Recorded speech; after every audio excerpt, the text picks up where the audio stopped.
All right, so we got a 2019 Toyota Tacoma. There's a few modifications under the hood of this thing.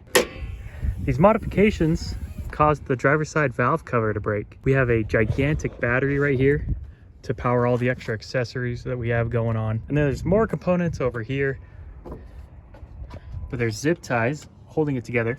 So apparently when you put in this off-road battery, it gets really close to the oil filler neck tube over here. When the engine's not running, it's perfectly fine, but it's when you get a torque load on the engine and the whole thing shifts side to side. And after a while of the two coming in contact with each other, it breaks. So we got a new valve cover we're going to put on this thing, and we're going to try something different. You can actually, what I heard, is take off the filler neck tube and switch it around to 180. So you bring the tube over to this side where you'll be filling it up with oil. This is new for me. I haven't done that before, but the owner of this truck says, let's give it a try and see what happens. Lots of stuff on the inside as well. Don't know what that is. Don't know exactly what that is other than a communication device. I really like these hard mounted dash bracket is what I want to call it. It makes everything super sturdy that you bolt it down to. Lots of fun to drive it. You feel like you're ready for anything. This is an adventure vehicle. Okay, we've made it back to the Hybrid Garage headquarters. First thing, it's 100 degrees outside, so yes, we're going to be running the swamp cooler because it is very hot in here. And that thing saves me. It is unbearable this summer. Okay, we're going to start off by disassembling anything that's in the way. Hopefully the battery's not in the way to get the valve cover off. I do not want to attempt to lift this thing. It is so massive. It looks like I'd need a crane or another person to get it out of here. Alrighty, well, enjoy the demonstration. So I've gotten into the habit of just laying my tools down wherever I'm working. This is one area I definitely cannot lay down metal tools on. I've worked on this car a couple of times. In the past, I replaced all 6 spark plugs on it, and I think I might have done something else as well. He's a cool dude. He loves bringing me his cars. I've put a lift kit on one of his kids' Toyota RAV4s.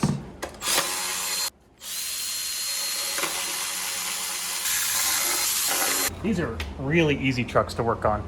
My wife made me dinner, brought it out to me. I don't know, some kind of a noodle and chicken thing. Delicious. Beats McDonald's. All right, there's gonna be a little gas leak right here. Woo! All right, this thing is way too tall for me. I gotta take the front tires off and put the truck like on the ground.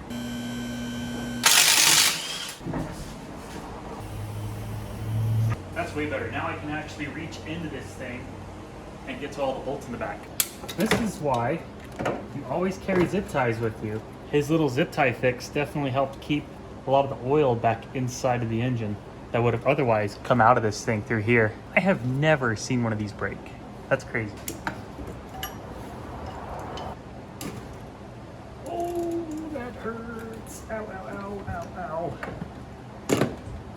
Dang it. This is my only pair of gloves. I gotta go get more. I think I'll be healthier if I can keep the chemicals off my skin, so I try to wear gloves for everything I do. Oh, look at that. And I got a surprise bloody thumb. Fresh box of gloves straight from O'Reilly's. Man, that wire harness makes this so much harder, which means it's gonna be very difficult to get the new one on without the gasket getting bumped off.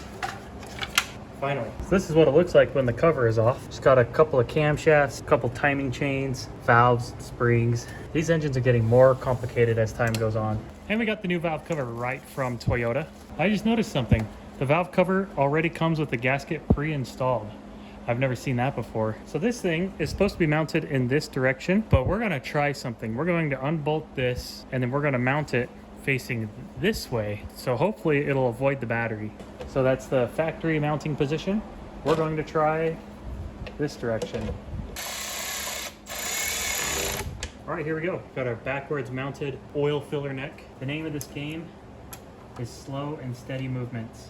You do not want to force this thing into place. If you force it, your gasket will come off of the valve cover and then you're pulling it back out. You're starting over. Okay, you know what? This isn't gonna work. The filler neck tube is definitely getting in the way right now. If you have friends, they can help you guide this thing into place. Okay, how beautiful this thing looks with a brand new clean valve cover. So what do you think of these Tacomas? This one's a 2018, so this model has already been out for a couple of years once this one was produced. A lot of people say that the last good Tacoma was 2015. That was the last year of that body style, and it's the body style before this one. It had the 4-liter V6. It was only port injected, no direct injection. It did make less horsepower, and the fuel economy wasn't as good, but I have seen myself a lot less problems with the 4-liter motor over this one. This is a 3.5 liter. These are really good trucks. Like compared to most other manufacturers, maybe Chevy Colorado or Ford Ranger, I think I would still rather have a Toyota Tacoma. And my reason for that is just because I know Toyotas well, and I know what their problems are, and I accept Toyotas and their problems. And that's okay too, to accept other manufacturers' problems with their vehicles, because some repairs might be easier for other people. I know people that just can't stand working on Toyotas. They say their engine bays are super tight, there's no room to work on these things. They're getting complicated. And a lot of older people who have been working on cars back in the carbureted days say they don't want to work on newer vehicles because you basically can't diagnose anything or do anything unless you have a computer hooked up to the car. And that can be true. I would say most problems on Toyotas can initially be diagnosed using a laptop or a scanner, something to just read codes or pull live data. But the more that I work on this generation Tacoma, which they call this one the 3rd gen, this is a 3rd gen Tacoma, I like them. Even though they've got their problems, maybe in some people's opinions they're not as reliable as the previous generation, I'm okay with that. Probably my favorite thing about this Tacoma versus the previous generation is the looks of the interior. It's more comfortable for me. I think they just look really good. They look modern. The interior of the previous Tacoma was really starting to look outdated. So far, that looks good. It's definitely in a goofy location. Really, the only thing you need this thing for is to put oil in it anyways, and with the right kind of funnel, you can do that. I do wonder though, can you take this cap off still? Yep, you can take off the cap. We're good. All right, everything is put back together. Now what we're hoping for here is nothing rubs, nothing leaks, and that the check engine light does not come on. We're hoping that this turnaround of the oil filler neck is a good permanent solution to having a gigantic battery over here. I'm wondering if this is a common practice. I'm gonna go ahead and start it up and hope for the best. Oh. All right, it's running. Check engine light is currently off. Okay, I'm not seeing any leaks. We're good over here. The oil level is actually looking great. Mind the way of your filming? Actually, I was gonna ask, do you mind if I record? Are you Oh, okay? no, perfectly fine. It's missing something. Yeah, the truck is so tall, I can't reach to the Oh. back of the engine with the tires on. Boy, I was puckering driving, decided to drive in the mountains down to Mountain Home, Idaho, and you saw that copped on deal that I did, and then I would just add oil. Well, without all the zip ties attached to it, it would have been much worse. I was like, there's got to be something you can do where you just put the cap directly into it as a fix for this situation. I mean, it looks like it gets down tight. And I wonder if that would stop it from leaking too. I think so. I think that's the answer, and I saw that on a forum after I drove 1,200 miles. And it looks like it would seal just fine right here too. Yeah. Oh wow, it actually, I think it was designed to do that because it legitimate Is has there a threads thread? in there, yeah. Oh, there is. It is made to do that. Well, But it wasn't until I was home with the zip tie solution that I read online somebody said that works. I think that makes sense because they put this engine in like a Sienna and a Highlander, and they don't have this tube. The oil cap goes right onto the valve cover. I mean, if you want, you'd have to break it, which makes Yeah. me nervous No, doing. I think this is Do you want to just leave it like that? Just do this, yeah, and test the flex. And... If it does break again, you know what to do. Yeah.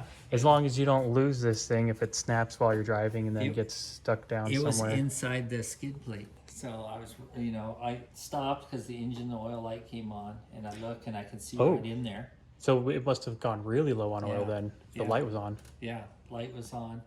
And so then I look, and then I find it's laying in the skid plate. There was 6 motorcyclists, and then 2 of us one Jeep in the truck doing that BDR, and we hope to go all the way to Canada, and they're still on their way, but I bailed out. Everything was running nice and smooth. There was no leaks, and the check engine light continued to stay off. So he's a pretty nice guy, and he takes that thing off road a lot. He's probably a real overlander. He'll get in that thing, and he'll be out for at least a week.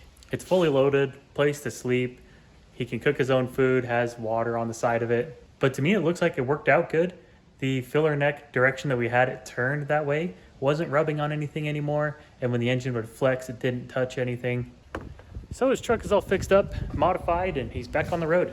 And thanks so much for watching. I'll see you in the next video.